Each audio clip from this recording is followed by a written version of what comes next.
जय श्री कृष्णा। बच्चों, आपको मेरा ढेर सारा प्यार और आपके बड़ों को मेरा नमस्कार।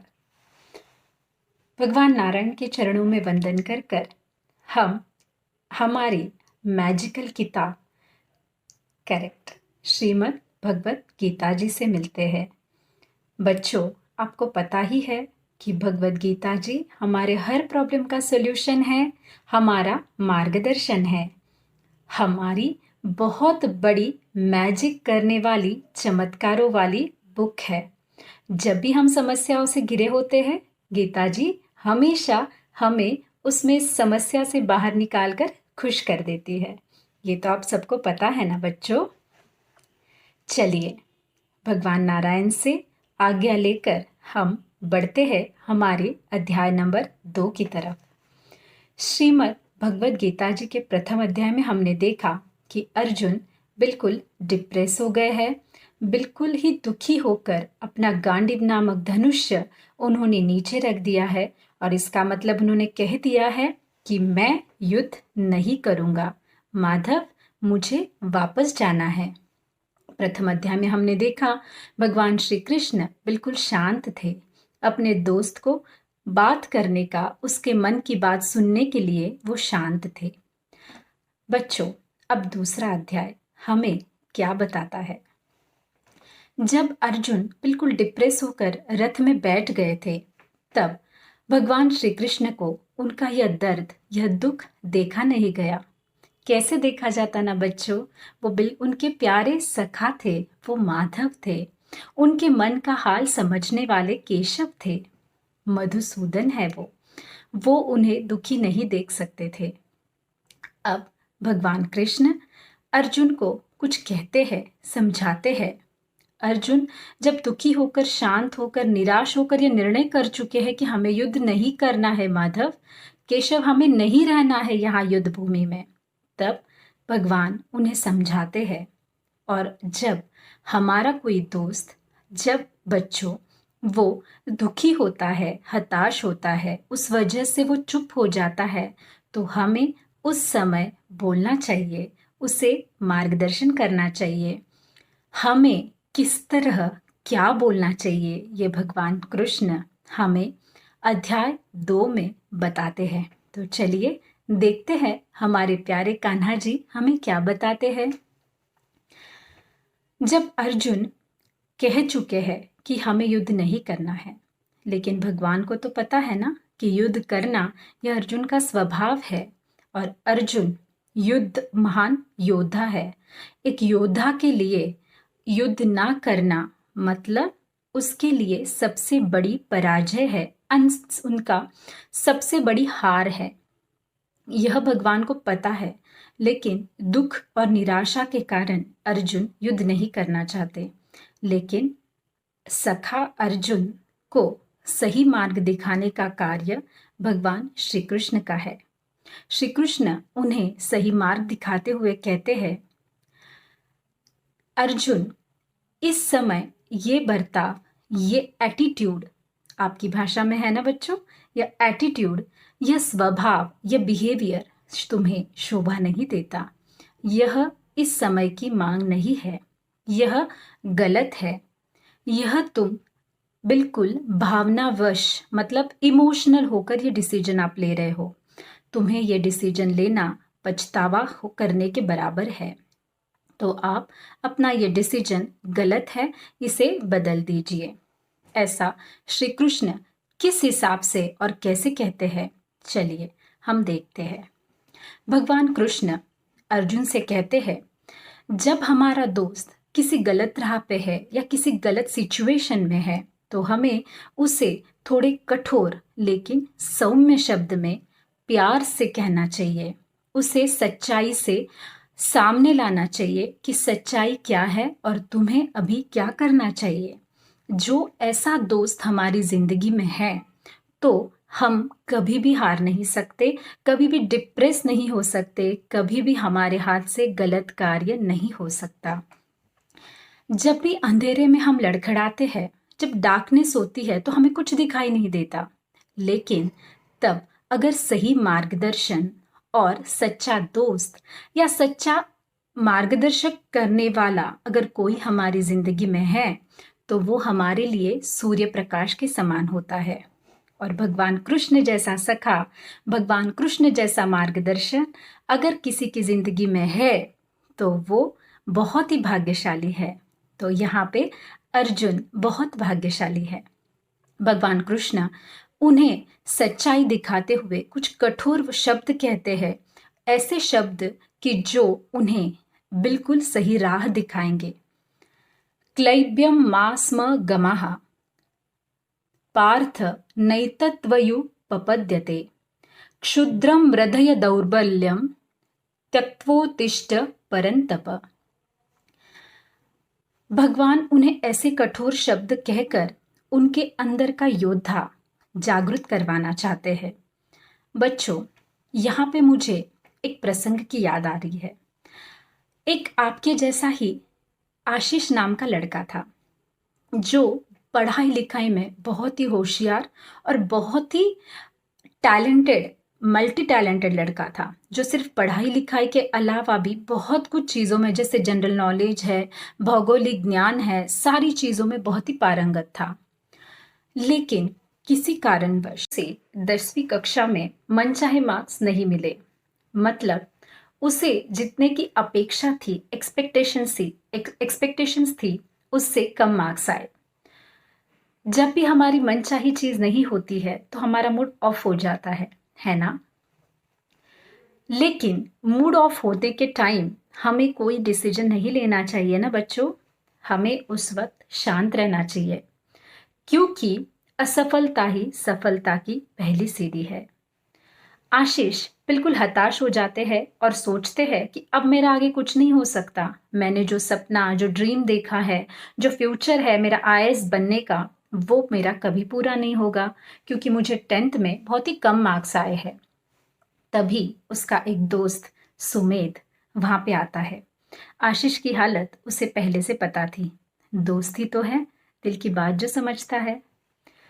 तो वहां पे आकर वो उसकी पीठ थपथपाता है और उससे कहता है, जो भी नंबर्स आए हैं बहुत अच्छे आए हैं। बाकी बच्चों को देख, कुछ बच्चे तो यहाँ इस परीक्षा में असफल हो गए हैं। क्या हुआ अगर तुझे अपने मनचाहे मार्क्स नहीं मिले तो? लेकिन कोशिश करनी तो हमें छोड़नी नहीं चाहिए ना। तो कोशिश करता रहे। एक फेल्यूर तुझे अपनी सपनों से दूर नहीं कर सकता, बल्कि डबल मेहनत कर, आगे बढ़। इस छोटी सी असफलता से निराश ना हो, आगे बढ़। इतनी सी चीज तुझे शोभा नहीं देती, क्योंकि तू बहुत ही होशियार है, टैलेंटेड है। और गिरते रहना मतलब आगे जोर से भागने की एक बहुत बड़ी तैयारी है। इस तरह से इन सब बाल सुलभ शब्दों से सुमेध आशीष को समझाता है। सुमेध के ये शब्द आशीष के लिए मानो एक टॉनिक, उत्साहवर्धक टॉनिक का काम करते हैं। जब उसी के एज का सुमेध उसे समझाता है कि कुछ नहीं, इतने से मार्क्स कम आए हैं तो इतना निराश, इतना दुखी मत हो, फिर से कोशिश कर। इस एक असफलता से जिंदगी खत्म तो नहीं हो जाती, भविष्य में अंधेरा नहीं छाता है, अभी बहुत मौके हैं, बहुत आगे बढ़ना है, कोशिशें करती रहनी चाहिए। बच्चों, हम अगर हमेशा कोशिशों से आगे बढ़ते रहेंगे तो हम पूरी सफलता पाएंगे, एक बहुत ही स्ट्रॉन्ग सफलता पाएंगे, जहां से हमें कोई हटा नहीं सकेगा। इसलिए कोशिश और असफलता से कभी डरना नहीं, कभी इससे हताश होना नहीं, बल्कि इसे हम टॉनिक की तरह इस्तेमाल करना है। जैसे सुमेध ने आशीष को समझाया और आशीष आगे बढ़ने के लिए तैयार हो गया, वैसे ही भगवान कृष्ण अर्जुन को समझाते हैं। अर्जुन को बताते हैं, अगर इतनी सी कारण से तू आज दुखी होकर बैठ गया तो तू आगे की बड़ी लड़ाई कैसे करेगा? तू योद्धा है, तेरा ये कर्तव्य है। हमेशा भावना से, इमोशन से कर्तव्य श्रेष्ठ होता है, जिम्मेदारियां बड़ी होती है। हमें हमारा कर्तव्य यानी हमारा कार्य हमें हमेशा करते रहना चाहिए। हमारी भावनाएं उस कार्य में कभी रुकावट नहीं पैदा होनी चाहिए। भगवान श्री कृष्ण अर्जुन को बहुत ही प्यार से और मृदु भाषा से समझाते हैं। शब्द जरूर जरूर कठोर है, लेकिन भगवान बहुत प्यार से अर्जुन के पीठ पर हाथ रखकर ये बात बताते हैं। बच्चों, जब हम दुख में होते हैं, तकलीफ में होते हैं, तो ये पीठ पर रखा हुआ हाथ और वो कहे गए शब्द हमें ऐसा एहसास दिलाते हैं, तू डरना नहीं, मैं तेरे साथ हूँ। भगवान कृष्ण अर्जुन से यही कहते हैं, आज भावनाओं में बहकर तू अपने कर्तव्य से दूर मत जा। तू आगे चलकर पछताएगा। तू आगे चलकर इस चीज के लिए हमेशा कहेगा कि गलत हुआ है। इसीलिए ये विचार तू छोड़ दे, अपने कर्म यानी अपना जो काम है वो कर। देखिए बच्चों, एक सही और सच्चा और अच्छा मार्गदर्शन करने वाला दोस्त अगर आपकी जिंदगी में है, तो देखिए कितना फर्क पड़ता है हमारी जिंदगी में। अर्जुन के लिए तो कृष्ण मानो गुरु थे, दोस्त थे, सर्वस्व थे अर्जुन का। और क्यों ना हो, भगवान कृष्ण की हर एक बात में सीख है, ज्ञान है, एक बहुत ही बड़ा गाइडेंस है, प्यार है, हर चीज के लिए हमें दी गई शिक्षा है। भगवान कृष्ण अपने आप में ही बहुत बड़े टीचर है। तो अर्जुन के लिए कृष्ण एक सूर्य के समान प्रकाशमान दिव्य ऐसे गुरु है, दोस्त है। भगवान कृष्ण अर्जुन से कहते हैं, कर्मण्ये वाधिकारस्ते माम फलेषु कदाचन मा कर्म फल हेतुर्भूर माते संगो तव कर्मणि। तेरा कर्म करना ये तेरा अधिकार है, तेरी जरूरत है, और यही तुझे अभी शोभा देता है। बच्चों, हम भी बहुत बार अपनी दुख में, अपने गुस्से में या अपनी किसी गलत सोच की वजह से हम कुछ कार्य नहीं करते हैं जो हमें करना चाहिए होता है। तो बच्चों, भगवान कृष्ण यहाँ पे बहुत अच्छी सीख देते हैं। भले ही हम किसी भी मूड में रहे, हमारा कैसा भी मन रहे, लेकिन हमारा कार्य हमें जरूर पूरा करना चाहिए, और वो भी बिल्कुल प्रसन्नता पूर्वक और 100%। तो भगवान कृष्ण यहाँ पे अर्जुन को यही सीख देते हैं। भगवान कहते हैं, योगस्थ कुरु कर्मणि संग त्यक्त्वा धनंजय सिद्ध सिद्धयोः समो भूत्वा समत्वम योग उच्यते। हे धनंजय, धनंजय वो अर्जुन से कहते हैं, आसक्ति मतलब उन्हें अपने इस स्वभाव से, जो उन्होंने सोचा है उस सोच से उन्हें प्यार है। जो सोच उन्होंने किसी और के लिए सोची है कि मैं अपने फैमिली के खिलाफ या अपने बड़ों के खिलाफ युद्ध नहीं करूंगा, तो मैं ये नहीं चीज सहूंगा। जब ये अर्जुन सोचते हैं तो भगवान उन्हें यही चीज कहते हैं कि ये मोह है, ये जो तेरी गलत सोच है, ये चीज तू छोड़ दे। मतलब जब भी हम समस्याओं में घिरे हुए रहते हैं, हमें हमेशा यही लगता है कि हम जो कर रहे हैं वही सही है।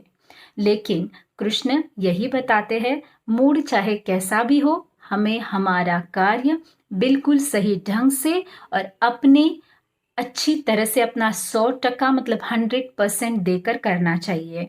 भगवान कृष्ण ये सारी बातें अर्जुन से एक सखा के तौर पर कहते हैं, एक गुरु के तौर पर कहते हैं, एक मार्गदर्शन के तौर पर कहते हैं।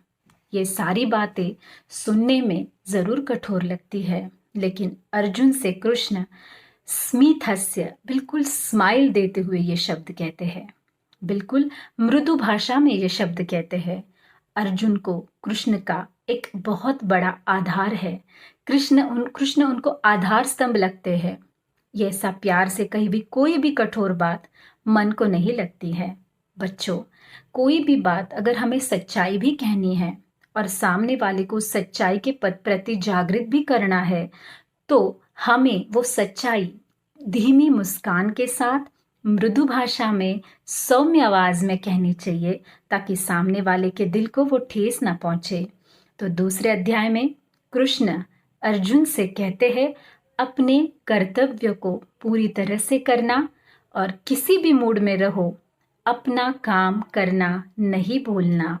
और छोटी-छोटी चीज़ों से या छोटी-छोटी असफलताओं से, गलत सोच से कोई भी गलत निर्णय कभी मत लेना। इसीलिए बच्चों, हमेशा अपना दिमाग जब भी समस्याओं से घिरा हुआ हो, तो भगवान कृष्ण को याद कीजिए और अपने बड़े या अपने कोई भी प्रियजनों का साथ लीजिए, उनसे अपनी बात शेयर कीजिए, उनसे सही मार्गदर्शन लीजिए। मूड खराब होते हुए या कोई हताश होते हुए कोई भी गलत डिसीजन कभी सफलतापूर्वक नहीं लिया जा सकता। तो हमेशा सही डिसीजन ले, सही सोच के साथ ले और हमेशा भगवान कृष्ण का और अर्जुन का यह संवाद याद रखे।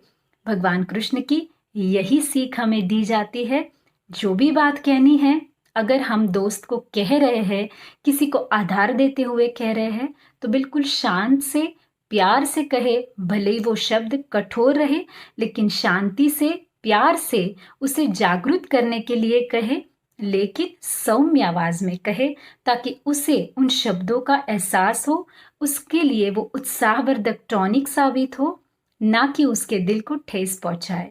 भगवान कृष्ण की, माधव की यही बहुत बड़ी बात यहाँ पे है कि सखा जब मुश्किल में हो, जब तकलीफ में हो, तो हमें हमारा संयम, हमारा कंट्रोल नहीं खोना चाहिए और बिल्कुल सही रास्ता हमें दिखाना चाहिए और हमेशा उसे सही राह पर चलने की शिक्षा भी देनी चाहिए, ना कि उसे दूर भागना चाहिए।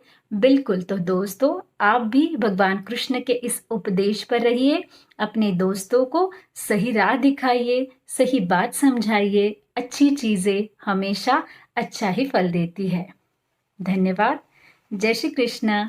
बच्चों, अगर इस गीता महात्म्य में, इस गीता विवेचन में अगर मुझसे कोई भूल हो गई हो तो मुझे माफ कर दीजिए, और अगर मेरी कही हुई कोई बात ना समझ आई हो तो आप मुझे जरूर पूछिएगा। इस गीता विवेचन का, हमारा गीता परिवार का एक उद्देश्य यही है, एक पवित्र उद्देश्य है कि आप बच्चों तक गीता का सही उपदेश जाए, हमारे जीवन में उसका सही महत्व पता चले और आप इसका अनुकरण करें। धन्यवाद। मिलते हैं तीसरे अध्याय में। जय श्री कृष्ण।